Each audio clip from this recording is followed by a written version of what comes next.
Grande édition de 19h30 sur B1. Bonsoir et bienvenue dans l'actualité. Premier contact ce mardi à Kinshasa d'Edem Kodjo, l'ancien Premier ministre togolais désigné par l'Union africaine en vue du dialogue en RDC, a échangé avec le président de l'Assemblée nationale et ensuite le président de la CENI.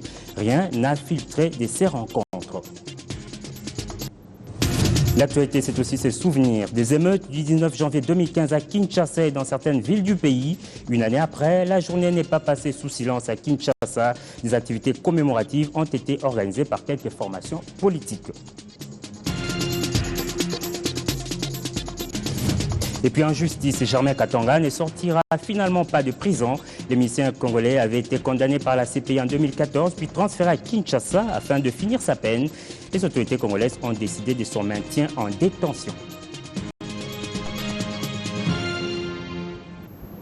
Merci de nous rejoindre. Des aspects techniques liés à l'organisation des élections en RDC ont à coup sûr été au cœur de leurs échanges. Corneille Nangaa et Edem Kodjo ont eu un tête-à-tête ce mardi à Kinshasa, désigné par l'Union africaine.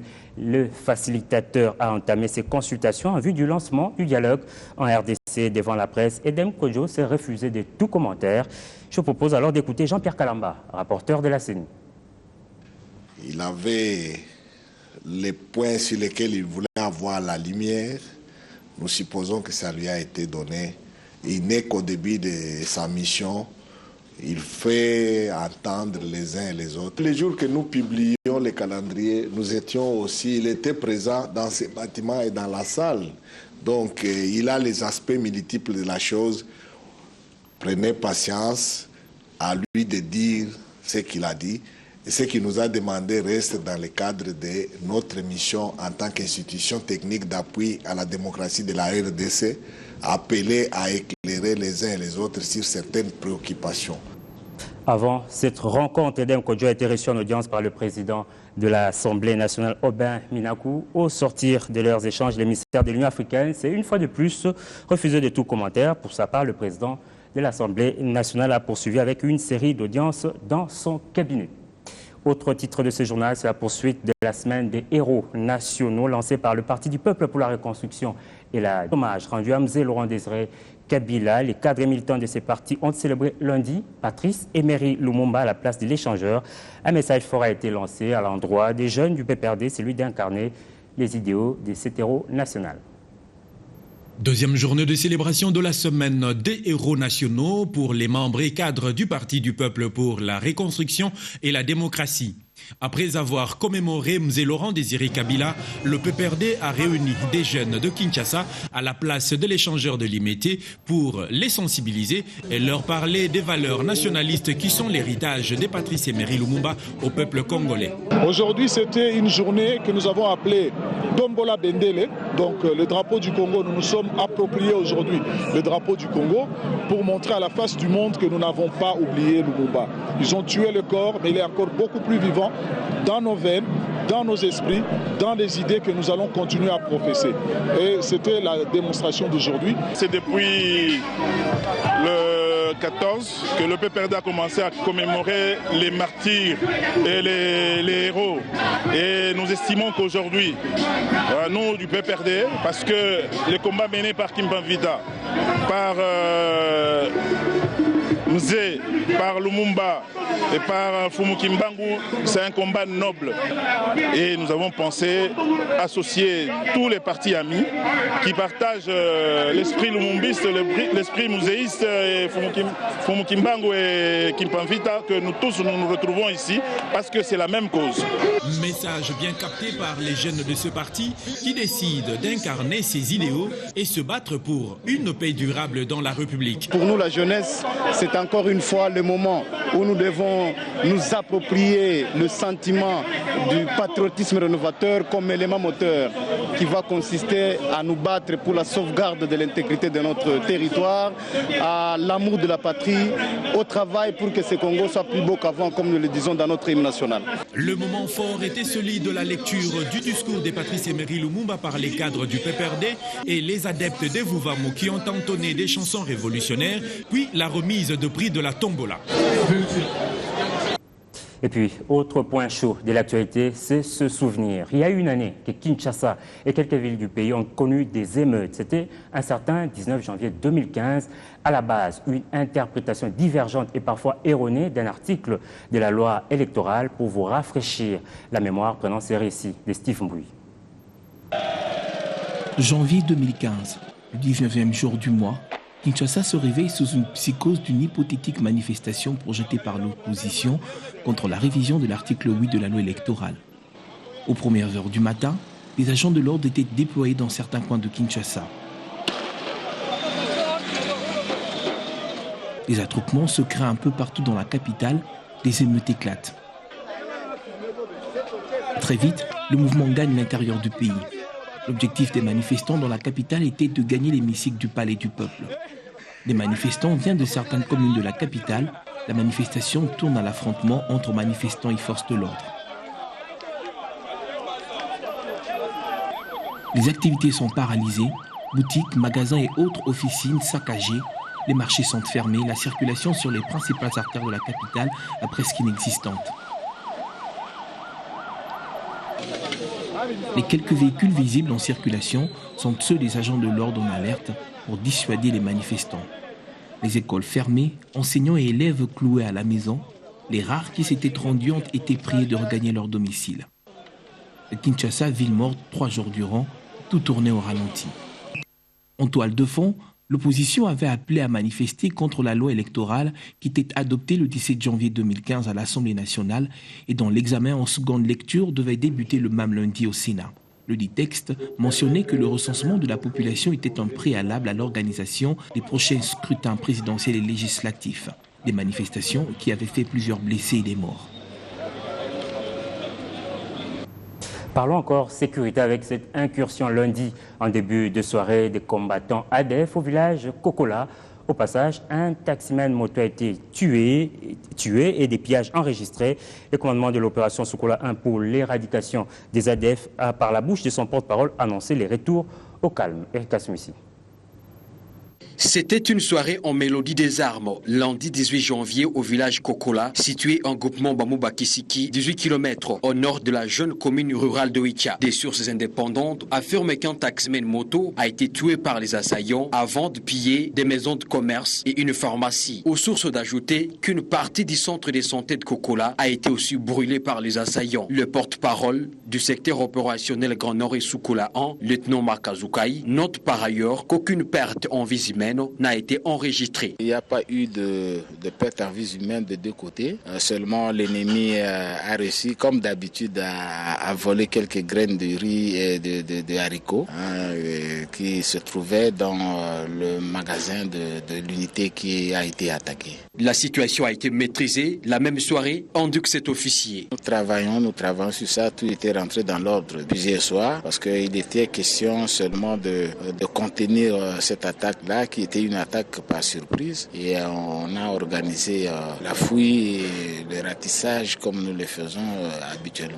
Par ailleurs, au cours d'un dialogue social organisé à Butembo cette semaine, les notabilités de Béni se sont enragées à soutenir l'armée dans cette guerre dite asymétrique. Il faut que la personne que l'armée veut sécuriser accepte d'être sécurisée. Et ce que moi j'ai lu sur les visages des participants, c'est cette volonté-là, au moins cette fois-ci, de dire son ras-le-bol en quelque sorte de ce qui se passe. Et la population, les notables ont promis leur soutien au commandement des opérations. En justice, Germain Katanga ne retrouvera pas sa liberté après la Cour pénale internationale. La RDC veut juger le milicien congolais. Ces derniers devraient recouvrer sa liberté lundi, mais les autorités congolaises ont annoncé son maintien en prison. Suivez. Il ne sortira pas, a déclaré Alexis Tambwe Mwamba, le garde des Sceaux congolais. Le Simba ne pourra pas caresser ses rêves de parfaire ses études ni de faire l'agriculture comme il le souhaitait après sa remise en liberté. Germain Katanga, qui devait être libéré lundi à l'issue de sa peine, restera finalement en prison. Selon le ministre congolais de la Justice, le chef de guerre était impliqué dans d'autres dossiers tout aussi graves que celui jugé par la CPI. La RDC ouvre ainsi 2 procédures contre l'ancien chef de guerre congolais. Une procédure auprès du parquet général de la République dans laquelle il doit être entendu notamment en ce qui concerne son rôle dans l'assassinat de 9 casques bleus en Ituri en 2015 et une autre auprès de l'auditorat général des forces armées qui touche au contact que Germain Katanga a continué à avoir avec d'autres officiers qui sont également poursuivis. Quant au déroulement de son procès, le ministre congolais rassure: je voudrais assurer l'opinion qu'il aura un procès tout à fait juste. Il peut recourir à tous les avocats qu'il veut pour pouvoir se défendre, a déclaré Alexis Tambwe Mwamba. Germain Katanga devait sortir de prison le 18 janvier 2016. Il avait été transféré à Kinshasa le 19 décembre avec un autre Congolais condamné également par la Cour pénale internationale, Thomas Lubanga, afin de finir sa peine en RDC. Ce sont des chiffres qui témoignent de l'engagement de la République à lutter contre le taux de chômage élevé dans le pays en situation de crise. On évoque pour l'année 2015 un nombre de 43 000 emplois créés, des statistiques évoquées par le vice-premier ministre et ministre de l'Emploi, Willy Makiachi, au sortir de la réunion de la Troïka stratégique tenue lundi à la primature. En 2015 aujourd'hui, sans compter les derniers trimestres, les mois de décembre, novembre et octobre, on en est à près de 46 000 emplois répertoriés. Et il faut dire que là, on parle des emplois formels et qui sont répertoriés par l'Office national de l'emploi et validés par l'Institut national de la statistique. Donc ce sont des chiffres réels. Encore faut-il dire que c'est à peu près 10% de ces emplois formels et le gros d'emplois se trouvent encore dans le secteur informel qu'il y a encore à répertorier. La tradition a été respectée à la Direction générale des douanes et accises. Comme chaque début d'année, les directeurs généraux et provinciaux de la DGDA se réunissent pour faire le bilan de l'année écoulée et connaître les assignations budgétaires à mobiliser au cours de l'année 2016. Cette mobilisation des recettes est une obligation légale de cette régie financière. C'est parti pour la 11e session des directeurs centraux et provinciaux de la Direction générale de douane et accises. Une session qui inscrit à l'ordre du jour 2 points majeurs. Il s'agit notamment de l'exercice fiscal de l'année écoulée et de la communication des assignations budgétaires du premier semestre de l'année en cours. Pour 2016, la DGDA devra mobiliser 2 579 943 278 582 francs congolais afin de doter au gouvernement les moyens de sa politique. Des chiffres que la DGDA a l'obligation légale de mobiliser, à l'instar de 71,42% mobilisés en 2015. Au 31 décembre 2015, la DGDA a mobilisé des recettes de l'ordre de 1842 milliards 97 297 474 francs congolais, soit un taux d'exécution de 71,42%. Pour l'exercice fiscal 2016, assigne à la DGDA un objectif de recettes de l'ordre de 2 579 milliards 943 278 582 francs congolais. 2016, année de multiples défis. Le gouvernement compte sur cette régie financière pour relever ces défis, et cela malgré l'environnement international actuel marqué par la chute du pétrole et du cuivre. J'ose donc espérer que vous vous appliquerez au cours de vos travaux à examiner sans complaisance les raisons qui entravent une mobilisation plus accrue des recettes. Le gouvernement attend de vous un engagement citoyen pour accroître les recettes douanières. Cet engagement passe, on ne le répétera jamais assez, par la lutte contre la fraude et la corruption qui continuent à plomber la mobilisation des recettes. Le ministre des Finances, qui a ouvert ses assises, promet des sanctions positives et négatives afin d'éradiquer les antivaleurs dans toutes les régies financières dans le secteur de la douane. Autre chose à présent, barrer la route à la propagation du VIH-Sida en RDC, c'est l'objectif de la journée des communications organisée conjointement par le consortium de la société civile RIOD et la Fondation catholique Monseigneur Bokele au siège de l'OMS à Kinshasa. Cette sensibilisation s'inscrit dans la logique du changement social de comportement des communautés de base dans la lutte universelle contre cette pandémie. Constantin Tamboué. Réduire de manière significative les taux de prévalence du VIH-Sida, mais aussi limiter la propagation de cette pandémie, c'est le sens de cette rencontre entre les consortiums des organisations de la société civile, la Fondation Bokele-Ale et les ONG impliquées dans la lutte.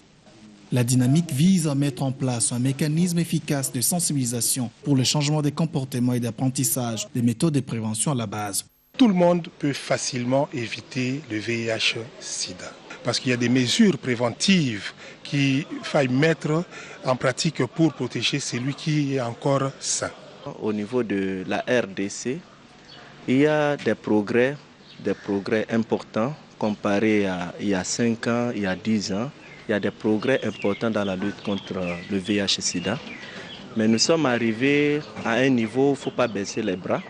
Les représentants des ONG sont sortis de ces échanges outillés avec les connaissances à transmettre aux communautés et ainsi consolider les actions d'éradication du VIH-Sida à tous les niveaux.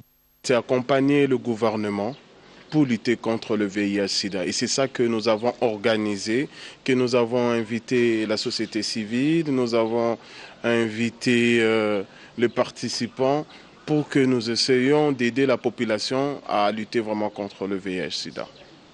Tout le monde est exposé au VIH-Sida. Pour un premier temps, les experts encouragent la fidélité, l'abstinence et le préservatif, des méthodes traditionnelles sur lesquelles ils réfléchissent pour perfectionner la lutte.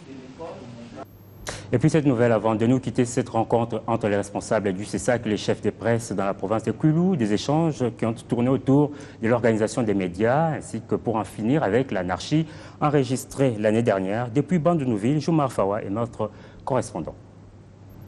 Près d'une vingtaine de responsables des médias accompagnés de leurs directeurs de programme et directeurs des infos ont pris part à la première réunion des services de l'année en cours, convoquée par la représentation provinciale du Conseil supérieur de l'audiovisuel et de la communication.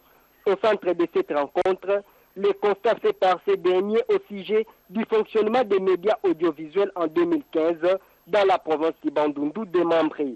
Pour le CESAC, les médias du Bandundu n'ont pas été au rendez-vous du professionnalisme.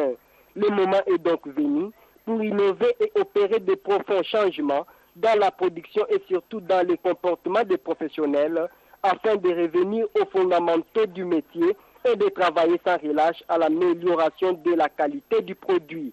La surveillance de la production est l'arme efficace surtout pour éviter des improvisations. De longs programmes de détente et le non-respect de la grille de programme a-t-il ajouté.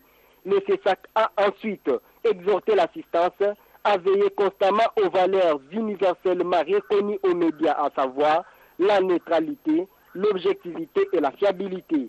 Cette réunion s'est déroulée en présence des présidents de l'INPC, de l'OMEC et de la société civile, qui chacun est intervenu en ce qui les concerne. Le coordonnateur du CESAC a clôturé cette réunion en recommandant à toutes les parties prenantes de se rencontrer régulièrement. Et voilà pour ce journal. Merci de l'avoir suivi. Prochain rendez-vous avec l'actualité, 23h30.